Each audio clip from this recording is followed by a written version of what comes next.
purpose of the for-speech is how you say it. It's on word choice and giving descriptive, colorful images, which I believe, is everyone else with me, Catherine hit the mark right there.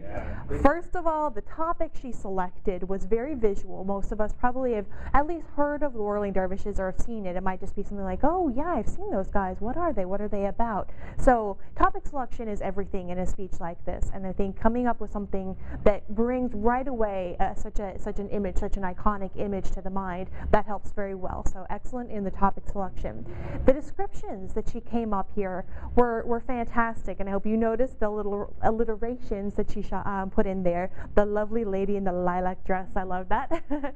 So, and those types of things, when the word sounds, from knowing Catherine, I know she's a student of poetry, and these are things that poets like to do when they're crafting their words, giving them a kind of a rhythm and a meter, and the alliteration can really go a long way into putting an image into a person's mind. So tons of descriptive words there. Talked about the dark, heavy red velvet curtain as it opened. We almost felt the silence of the room.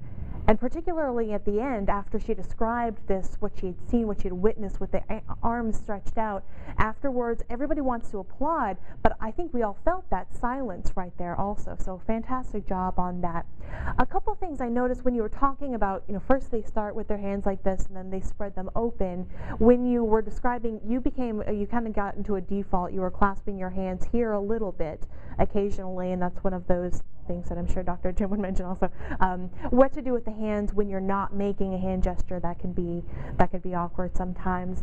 Another thing that I noticed that I know you had prepared the speech for a couple weeks ago, and A+ for going out there and giving it today after not rehearsing it, not reviewing it at all. That takes a lot of courage. I did notice a couple times where you felt like you were, where am I going with this? But that's of course very natural. And it wasn't very noticeable, and you didn't apologize, which is something that I always do when I get hung up. I always say I'm sorry.